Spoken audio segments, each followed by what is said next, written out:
Hello and welcome back to the Chargers Check-In. It is day 2 of the draft that is coming to a conclusion, and you guys, I don't have answers for you. I don't quite understand what the Chargers are doing. We're going to go through the moves they make because they made a lot of moves today, but they only have taken 2 players so far. So we're going to go through what they're doing and what it could mean, because I'm not going to lie, guys, I'm kind of baffled. I'm not going to have really clear, reassuring answers for you guys. If you guys have a reassuring explanation for what's going on, please let me know. I would love to know. I would love to know. Please like and subscribe if you enjoy my content at all, and let's get into it. So the Chargers trade down from 55. They trade down once again with the Patriots. They get 3 picks for this. Great. I thought at the time, this is a gamble, and they choose to trade down when 1 pick away is Emmanuel Pregnon, the guard from Oregon, and Jennings Dunker, the projected guard from Iowa, both of whom were still on the board. And not gonna lie, I don't blame them for not taking Jennings Dunker. I would not have taken Jennings Dunker in the 50s, that's for sure. But they traded back to the 60s. So this, I thought, it's a big risk, but with only 5 picks, you gotta love it, right? Now on day 3, they have a chance to get offensive line depth.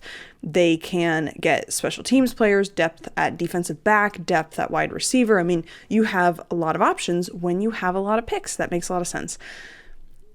And then, with both of them still on the board, Emmanuel Pregnon still on the board in the 60s, Jennings Dunker still on the board, and some other guards, not quite in that talent range, but other guards on the board. And they opt to go for Jake Slaughter, the center out of Florida. And this tells me a few different things. Number 1, they want a guard who can also play center. They tried to make Zion Johnson a guard last year, and it obviously didn't pan out, but they're looking for versatility on the offensive line. And that does make sense. I don't fault them for that, because last year should have taught all of us that the offensive line is just it's an injury-prone position, and that makes sense. You have people who weigh over 300 pounds putting so much pressure on their knees and ankles every single day. Something's bound to happen at some point. I understand the need for versatility and depth on the roster. It also tells me that they value the center position more for the long-term future than guard.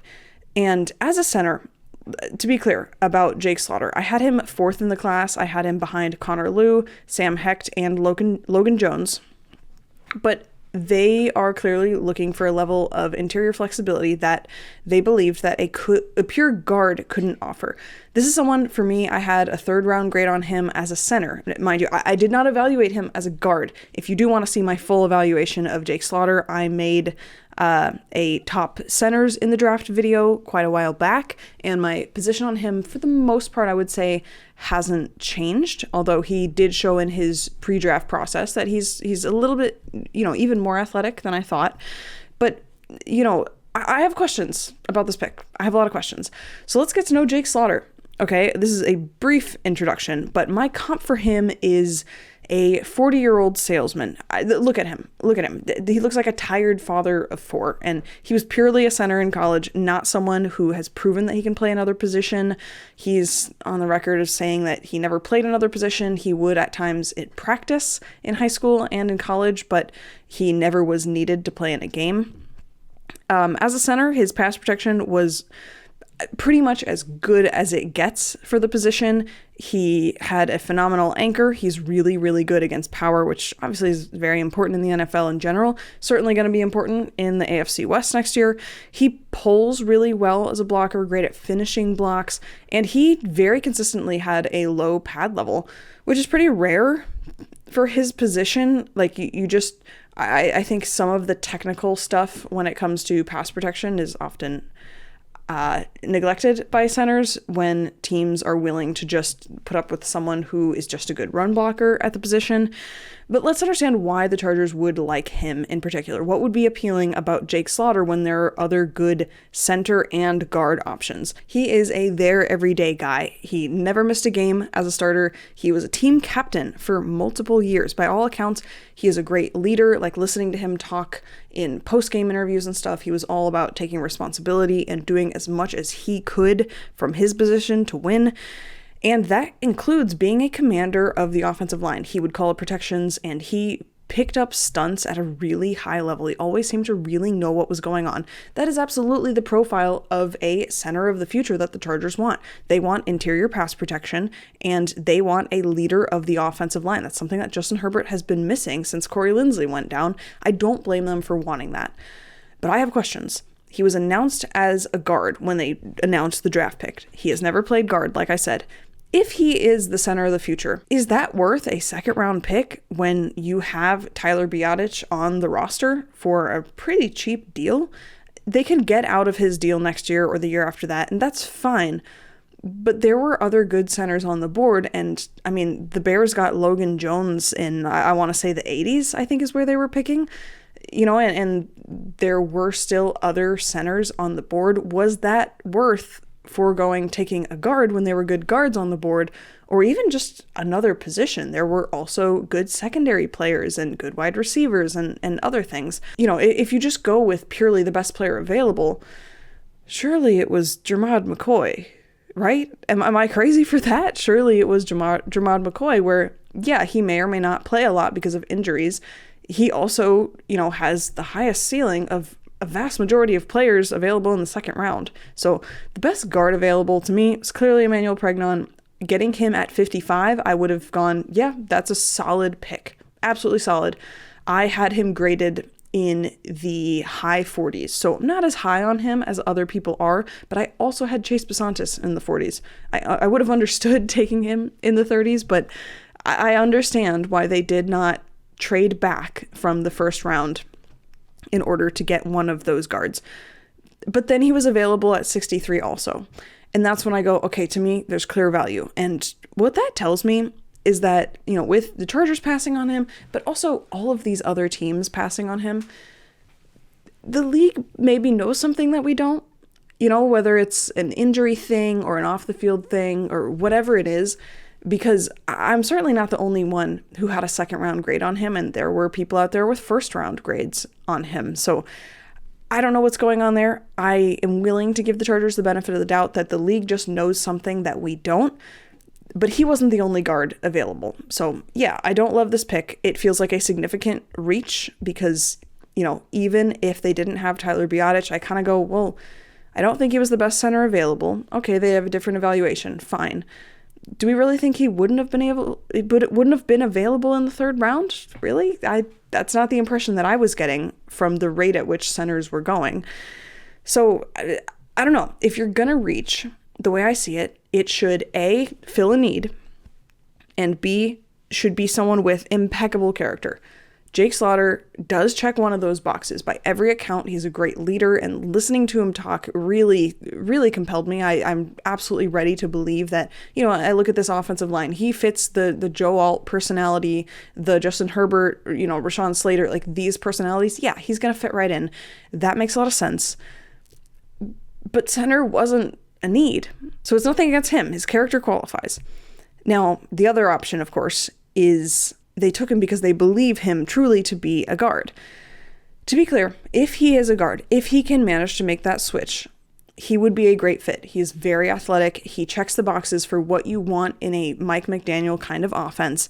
He's a very athletic player. He can do everything that McDaniel wants.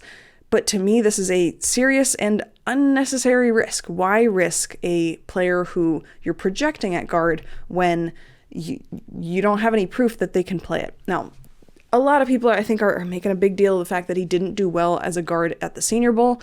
I think the Senior Bowl is pretty much rigged for defensive linemen. They just get to pin their ears back and go really hard, and they don't have to worry about scheme or what their job is, what their role is on the defense. They don't have to worry about, you know, a draw play, a run, anything like that, a screen. So yeah, I don't hold that against him, but we still don't have evidence that he can play guard. So it's just a strange pick to me. I don't know. I don't know how else to put it. I think it's really strange. In a few years, this pick might be great. It might be phenomenal. He might be the center of the future. He might be the Chargers starting center from like halfway through this year to a decade from now, right? That's absolutely possible. But I don't see how that fits with the timeline of drafting Akeem Mesidor, who is a clear win right now pick, right? That's someone that you look at the extent of their rookie deal and you go, yep, this is what we think our winning window is. And I'm fine with that. I was very positive in yesterday's video, but this is a completely different timeline. And to me, I believe that he is someone that they see as a guard right now and a potential center of the future, depending on how Tyler Biadasz pans out. His ceiling is much higher than Tyler Biadasz. I'll absolutely acknowledge that. But Tyler Biadasz doesn't have guard flexibility as far as we know either. He's never played guard. So there are pieces to this that are still missing, because the way I see it, they kind of still need a guard, because what if this doesn't work out? Granted, they have a lot of picks for later. I do believe that they will draft depth in the offensive line. But I can't say that I like this pick. That doesn't mean I don't have anything positive to say about Jake Slaughter. If you watched my centers video, you know that I do have a lot of positive to say. I think I'm actually higher on him than most people. He was center 2 for me for a while. Eventually I landed on, Logan Jones and Sam Hecht rising in that process. But he is one of the best pass protectors in the draft. He can absolutely add some lower body strength. He can absolutely, make adjustments and learn to handle the speed to power, the quick, twitchy 3 techniques of the NFL. I definitely think he has that in him. I like the player a lot. I don't like the pick. Now, the crazy thing is, because that was round 2. Round 3, they could have gotten Emmanuel Pregnon in the 3rd, and once again they didn't. Him going at 88 makes me think that the NFL just knows something that we don't. Fine. So be it. We don't have all the information. That's fine. Maybe he did horrible in his interviews, which that would surprise me, but who knows? So they trade down with the Browns, and now they have 10 total picks in the draft. That includes Akeem Mesidor and Jake Slaughter, who they've already picked. Given their track record with later picks, that's fine in a vacuum. I have no issue with the draft value or anything like that. But there were certainly players who would have made their offensive line better today had they taken them in the 3rd round or the 2nd round, right? I don't know if Jake Slaughter makes their offensive line better. I don't know. But there absolutely were players that they could have taken. And, maybe they have the attitude of Jake Slaughter will be the left guard and we will get a depth piece later who will compete for the right guard position. And then you have 3 guys competing on the right. I don't see the reason to gamble for that when good guards just fell right to them. And like I said, they have a good track record with later picks. Who knows how the rest of this goes? This might go really, really poorly, or it might be something we look back on and say is phenomenal, because we know what Joe Hortiz can do with late round picks. We know what the Chargers coaching staff can do with late round picks. Although I say that with in mind that Jesse Minter isn't around anymore. This is it's a huge gamble. And the Chargers now pick at 105, 123, 131, 145, 202, 204, and 206.